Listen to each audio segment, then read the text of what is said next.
दोस्तों नमस्कार। आज पेश है कहानी एक टोकरी भर मिट्टी। कहानीकार हैं माधवराव सप्रे।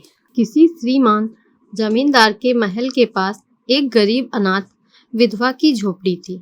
जमींदार साहब को अपने महल का हाथा उस झोपड़ी तक बढ़ाने की इच्छा हुई। विधवा से बहुतेरा कहा कि अपनी झोपड़ी हटा ले, पर वह तो कई जमाने से वहीं बसी थी। उसका प्रिय पति और इकलौता पुत्र भी उसी झोपड़ी में मर गया था। पतोहू भी एक 5 बरस की कन्या को छोड़कर चल बसी थी। अब यही उसकी पोती इस वृद्धापकाल में एकमात्र आधार थी। जब कभी उसे अपनी पूर्व स्थिति की याद आ जाती तो मारे दुख के फूट फूट कर रोने लगती थी। और जब से उसने अपने श्रीमान पड़ोसी की इच्छा का हाल सुना, तब से तो वह मृत प्राय हो गई थी। उस झोपड़ी में उसका ऐसा कुछ मन लग गया था कि बिना मरे वहां से वह निकलना ही नहीं चाहती थी। श्रीमान के सब प्रयत्न निष्फल हुए। तब वे अपनी जमींदारी चाल चलने लगे। बाल की खाल निकालने वाले वकीलों की थैली गरम कर उन्होंने अदालत से उस झोपड़ी पर अपना कब्जा कर लिया और विधवा को वहां से निकाल दिया। बेचारी अनाथ तो थी ही, पास पड़ोस में कहीं जाकर रहने लगी।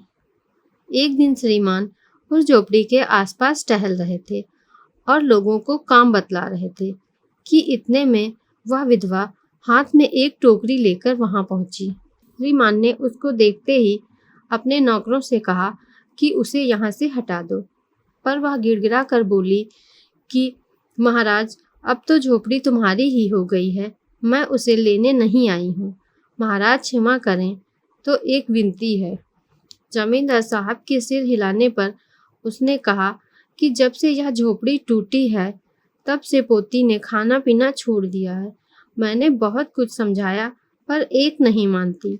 कहा करती है कि अपने घर चल, वहीं रोटी खाऊंगी।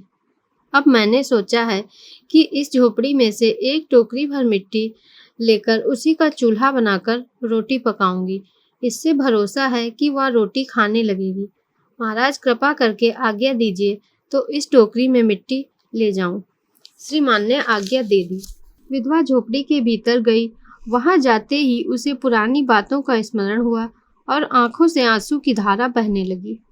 अपने आंतरिक दुख को किसी तरह संभाल कर उसने अपनी टोकरी मिट्टी से भर ली और हाथ से उठाकर बाहर ले आई। फिर हाथ जोड़कर श्रीमान से प्रार्थना करने लगी कि महाराज कृपा करके इस टोकरी को जरा हाथ लगाएं, जिससे कि मैं उसे अपने सिर पर धर लूं। जमींदार साहब पहले तो बहुत नाराज हुए, पर जब वह बार बार हाथ जोड़ने लगी और पैरों पर गिरने लगी तो उनके भी मन में कुछ दया आ गई। किसी नौकर से न कहकर आप ही स्वयं टोकरी उठाने को आगे बढ़े।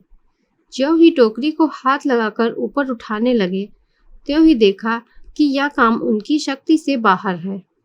फिर तो उन्होंने अपनी सब ताकत लगाकर टोकरी को उठाना चाहा, पर जिस स्थान में टोकरी रखी थी वहां से वह एक हाथ भर भी ऊंची ना हुई। तब लज्जित होकर कहने लगे कि नहीं, यह टोकरी हमसे ना उठाई जाएगी। यह सुनकर विधवा ने कहा, महाराज नाराज ना हो, आपसे तो एक टोकरी भर मिट्टी उठाई नहीं जाती और इस झोपड़ी में तो हजारों टोकरियां मिट्टी पड़ी हैं। उसका भार आप जन्म भर क्यों कर उठा सकेंगे? आप ही इस बात का विचार कीजिए। जमींदार साहब धन मद से गर्वित हो अपना कर्तव्य भूल गए थे, पर विधवा के उपरोक्त वचन सुनते ही उनकी आंखें खुल गईं। कृत कर्म का पश्चाताप कर उन्होंने विधवा से क्षमा मांगी और झोपड़ी वापस दे दी। दोस्तों, अगर यह कहानी आपको अच्छी लगी तो इसे दोस्तों के साथ साझा करिएगा और चैनल को सब्सक्राइब करिए। आप हमारे चैनल को ज्वाइन भी कर सकते हैं। धन्यवाद।